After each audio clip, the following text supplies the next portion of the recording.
Let me call Yes, it active. Active, yeah. Correct. All right. Now let's go to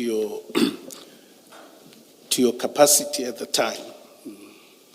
In terms of your relationship, what was the nature of your relationship with, if there was, Colonel Jacob? Both subordinate relationship.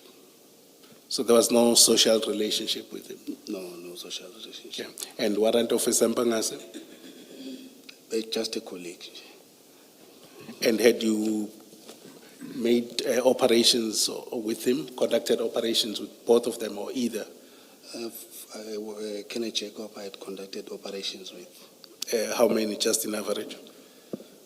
Quite several, because he was my team leader. So now and then we'll conduct operations. I wouldn't be able to give you the number of operations, but I've worked with Kenneth Jacob. And in terms of narcotics, how many operations had you worked with him on?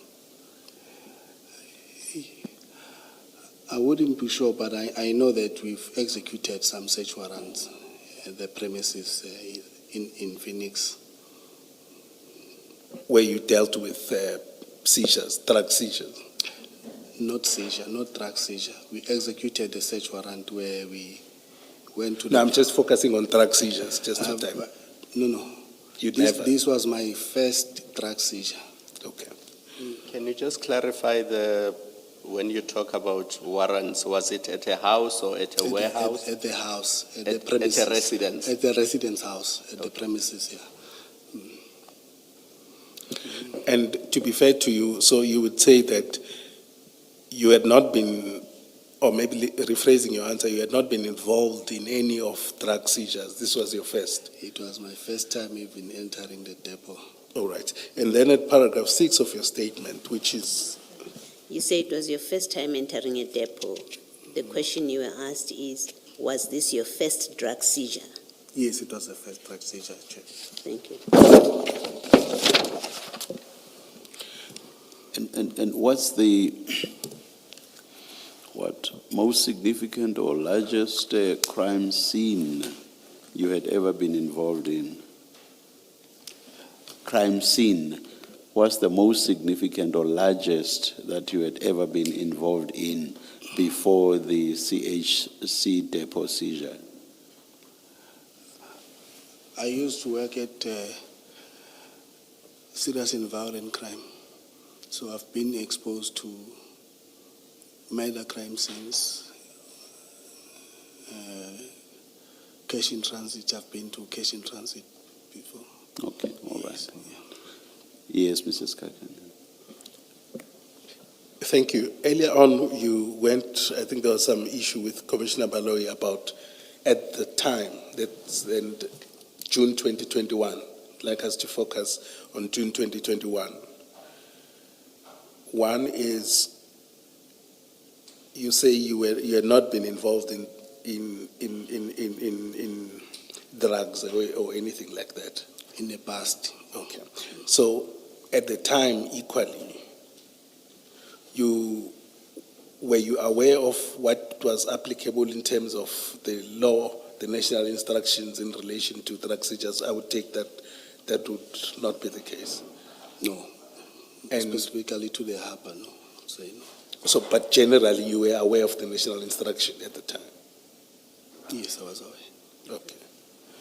And I actually also wanted to touch on that. That is the prescripts which you deal with extensively at paragraph 20, including all the several sub-paragraphs and sub-paragraphs. So you've just answered now in response to the last question by Mrs. Kakane that as at 22 June 2021, you were already aware of those prescripts, correct? Yes. Yes. Now, being aware of those prescripts, would you say what was done on the day in terms of the handling of the scene and, in fact, the handling of the suspected cocaine itself, Would you say that that complied with the prescripts that you were aware of at the time? I'll say no. No. But you participated in what was being done despite your awareness that the prescripts were being flouted. I believe, Commissioner, that if the crime scene manager is there and an investigating officer, the responsibility lies with them. So you just allow yourself to be used as a pawn whilst prescripts that you are aware of are being flouted. Is that what you are telling us? Chair, if you said I'm allowing myself to be used as a pawn, Fine, they may have been giving the instructions, but you too actually participated in what was being done. Did you not handle the bags? For example, I'm just giving one example. I did. You handled the bags. Yes. And even after you loaded them onto the ORS vehicle, did you not? I did. And you drove following the ORS vehicle, not so? Yes, I did. And on arrival at the Isipingo police station, you also assisted, I assume, with the offloading of the bags. Yes, I did, Chair. You also assisted with the counting of the bags. You also assisted with the counting of the contents of the bags. Yes, Correct? Chair. Correct, Chair. And all of this being done at variance with or not in accordance with the prescripts of which you were aware. Correct? Yes, correct. Yes. But So what I'm saying is you allow yourself to be so instructed and to then participate in this manner, whilst you were aware that applicable prescripts were being flouted. That's the essence of my question. my response to you, Chair, in the police we work with instructions and command. And I know, even though I'm not a police officer, I know for a fact, and I've heard many police officers say that the only obligation on you is to follow lawful instructions, underline lawful. Am I wrong? You're right. I'm right. Now you say prescripts were being flouted. You cannot tell me that you were following instructions when you know that those instructions were flouting prescripts. At the point in time, Chair, when this thing was happening, I did not see that the prescriptions are being, they are not being followed. I doubt that that's open to you because Mr. Skakan has started by asking you if you were aware of the prescripts. I also followed up with a similar question, and your responses were in the affirmative. You cannot now suddenly want to suggest that you were not aware that the prescripts were being flouted. If you knew the prescripts, surely you would also have known that we are now flouting them. But remember, Chair, that this was my first container inspection. A crime scene is a crime scene. If the prescripts, for example, require off the senior, or rather the crime scene, what? No, the crime scene, the person who conducts this one, the crime scene, what? The person in charge of the crime scene, whatever the title is. Yes, the crime scene commander. You know that the crime scene commander must call the LCRC. Do you not know? I know. You know. Yes. And do you know the importance of that? I will tell you. The importance of that is for the LCRC to be able to take DNA, if there is any, or uplift DNA. The LCRC also to uplift fingerprints, if there are any. The LCRC to also take photographs.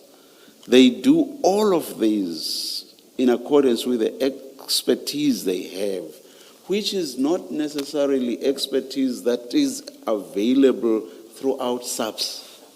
Am I correct? You're correct, Chair. That was not done. I was instructed to take photos, Chair. But where I am, but where I am is, were you not aware that that was necessary? That is to call the SR, you've already said you were aware that they had to be called, correct? And once they are not called, you immediately put at risk the function of the uplifting of DNA, fingerprints. Will you still say that you were not aware that the prescripts were being flouted? One, you knew that the LCRC had to be called. It had not been called. And you started handling those bags without the necessary function by the LCRC having been performed. Will you still say that the prescripts were not being flouted? Or that you were not aware that they were being flouted? Will you still say that? Chair, I was given an instruction to take the photos. No, I'm not asking you about photos. I'm asking you about the flouting of prescripts. You said you were not aware. And you say that having said that, you knew that the LCRC had to be called. So surely, at the very least with regard to the calling of the LCRC, you knew that that one prescript was being flouted. Do you agree? I don't agree, Chair. Why not? Because operationally, the commander can make an operational decision and flout the prescript. I like your use of flout. Yes. Yeah, he can make an operational decision based or under the circumstances that he can explain why did he had to make such a decision. And there was any explanation made to you or given to you? No, I was not given any instruction as to. So if you are not, if that was not given to you, you cannot, as you sit there, say that he did not flout. You do not know. At best for you, you do not know. Do you agree? I think, Chair, the crime scene manager will be able to give a reason as to why he didn't call it. No. It was not my duty. I'm asking you because you state categorically that they were not flouted. So I'm saying, and you say the reason is because the commander may, I'll just loosely say, in the exercise of their discretion, decide not to follow the prescript strictly. But you've categorically said that they were not flouted. So what I'm saying is, as you sit there, and because you say you were not, or rather no explanation was given to you, so as you sit there, can you say that they were not flouted? Because you do not know what informed the decision or decisions that were taken. So as you sit there, can you say they were not flouted? Because you do not know what informed the decision. Now, with the experience that I have now, I can say yes, they were flouted. But then when this thing was happening on the 22nd, I did not see anything wrong with the decision that was made by Kenneth Jacobs. All right, thank you.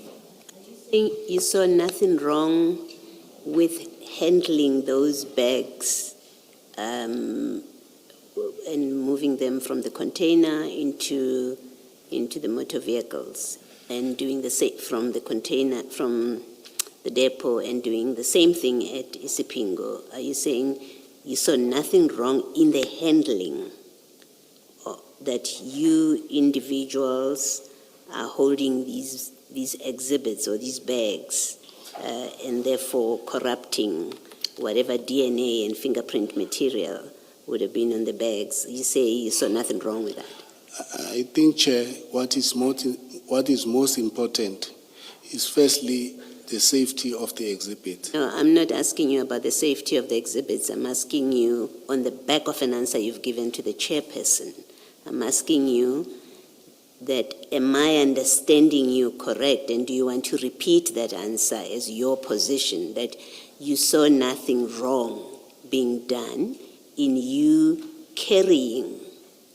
taking those bags in your hands, you and the others, putting them onto the ORS vehicle, transporting them to Isipingo, handling them again in the way that you did when you got to Isipingo, the bags and the bricks of suspected cocaine. You say that handling, and when I say handling, I mean putting your hands and fingerprints and whatever is on your bodies onto exhibits where the LCRC has not attempted to uplift fingerprints to get DNA. You say there was nothing wrong in that handling, that way of handling things. We were using protective clothing, gloves, Chair.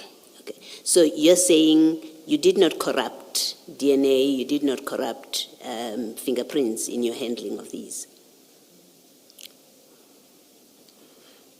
It seems to me you would have necessarily. Yes, you yes. would have. You Yes. accept that you would have done that. Yes, yes. Thank Chair. you. Mr. Skakane, we have moved to the containers, and my questions were on the initial request to him to join the operation. If you're going to come back to that, I will hold my questions until then so that you can continue with the line of questioning where you are now. So I just wanted to get an indication from you. Commissioner, let me be flexible and allow you to ask the No, question. I want to be in your hands this time. I'm still going to come. I was not going to come there on that issue. Let me do that then. Warrant Officer, you said to the chair and to Commissioner Baloyi that this was your first container inspection, correct? Yes, yes. And that, just looking at paragraph 6 of your statement, that at the time you were dealing with economic protected resources. Yes. So large-scale drug investigations were not your area of specialization or primary function. So on the morning of the 22nd of June 2021, when you are suddenly asked by Mpangase to come and assist to follow up in a possible drug bust, as you say, in paragraph 6 of your statement, did you not find that curious and ask yourself, why are you asking me and not other members of the DPCI who often deal with drug busts and drug operations? Why me? I don't know anything about this. I didn't, Chair. You did it, you asked them. I'm still responding, Yes. Chair. Yes. No, I wanted to make sure I heard you correctly. I'm saying, Chair, even if you can look at my statement, on the very same day when we were transporting exhibit from Isipingo to Potchefstroom, we used members from NPVC. The following day when we were going to back exhibit, members from SANAP were utilized. So in the office, we assist each other across board. There is not this thing that you are from this section, which means you cannot assist on the other section. Obviously, the people who are coming from that section, they take the lead. That is why I'm saying Kenneth Jacob and Warosa Panga said they were from SANAP. So they had to take the lead. For me, I did not even make notes because I knew that the investigating officer and the crime scene manager, they are there. So they know what they are doing because that is their field of expertise. But did you not ask why they chose you and not other members of the team who have expertise? Because you said to the chair now, while you were there, you were asked to take photos. Yes. Now, most of the affidavits from LCRC people that I have seen, they are qualified in crime scene management. And they even have qualifications as far as taking photos at the crime scene are concerned. Because the location of containers, yesterday we were talking to Colonel Jacob and he was explaining the scene, but there were no photos in front of us explaining the distance between where the container was and the cars that were moving around and they hindered the ability to count the bags there next to the container. Now, if you say you are the person who was tasked with taking the photos at a drug bust, and you have no experience clearly in doing that, was that not curious to you that you may not do things correctly because you are simply not experienced when it comes to going to depots and taking photos or handling exhibits at a drug bust? I was taking photos, Kenneth Jacob was also taking photos. So It was also his first time at a depot, by the way. I didn't know that, Chair. That's why we don't have clear photos as we are sitting here. But my question is this: you knew yourself that you had never handled drug busts, you had never been to a depot. So when you get asked for assistance, was it not curious? I mean, why do you ask me? Why not other members who have more experience in this Chair. field? No, Chair, in our office, when the information comes in and there is a person from that section, you assist. When you are at the crime scene, they will provide guidance, regardless of rank. If a person, the information is based on drugs, that section that is responsible. Kenneth Sibiya, I'm not faulting you for this, just so that you are clear. But the impression I get, based on what your two senior colleagues had done, is that they deliberately chose somebody who is clueless about these types of matters so that you wouldn't question them even when they are doing something improper. What is your comment, if you have any? I wouldn't know. I trusted that they are there as experienced people. They will know what to do. I avail myself. If the people saying there's a drug bust, then everybody, we need to get these drugs off the street. I was there. But is it fair to say if they were doing something wrong, you wouldn't be able to question them because you also didn't know how a drug bust gets handled? Yes. That is fair. It's fair. Thank you. Can I just check something that you said in your answer to Commissioner Khumalo? You say you did not take any notes because you were there to assist. Do you not carry a diary, a pocketbook? My understanding of evidence so far is that every police officer has a pocketbook or at somewhere where they record what they do, where they are, where they went, and what they did. So when you say you didn't take notes, is it because you don't carry a book? I do carry a pocketbook, but the notes that I was referring to are the ones that are normally taken by the investigating officer, where he gets when he's at the crime scene, he sees who's there. He take the contact numbers and identify people that will submit statements. Those are the kind of notes that I'm talking about. That you're talking about, okay. Yes. But you have a pocketbook. Yes, I do. Your pocketbook would record what? What goes into your pocketbook for the 22nd of June? The activities that you've done. Okay. So your pocketbook will say you attended at, you picked up Colonel Jacob, Yes. and you were with Duma, and you went to the depot, Yes. and this is what happened Yes. at the depot. Then we moved to Potchefstroom to store exhibits. Then I report off duty. Okay. And that is contained in your pocketbook as you sit there and speak. Yes, yes. And we can get a copy You can get a copy of of those my pages for the day. Yeah. All right. Thank you.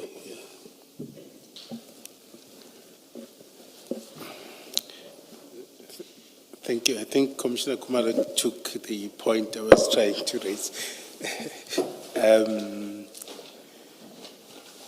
And I want, but I just want to emphasize one thing maybe, or question, in light of our earlier discussion, or in light of the discussion we also had with Chair.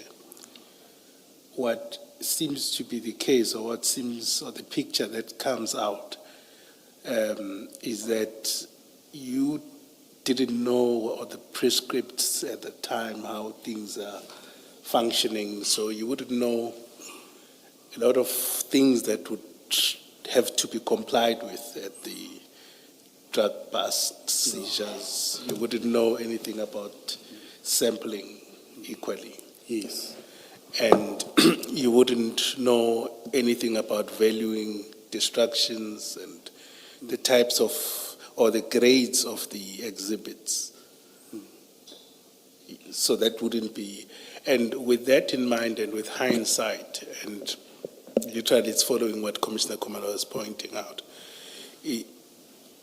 with hindsight, do you not think that you were being put into a situation deliberately so that you are unable to question, as he says?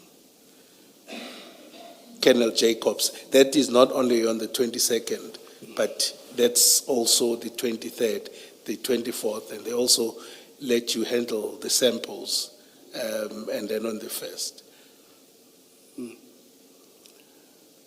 Just with hindsight. It might be, but I wouldn't know what was they thinking. What was their thinking when they requested assistance from me? Initially, Wanusampangase acted as if because I was in possession of the state car, so he requires my assistance. So I wouldn't know.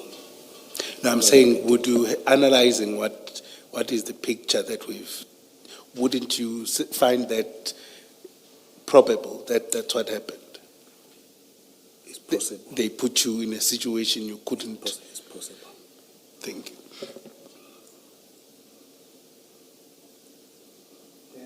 Then can we go to the events of the 22nd themselves?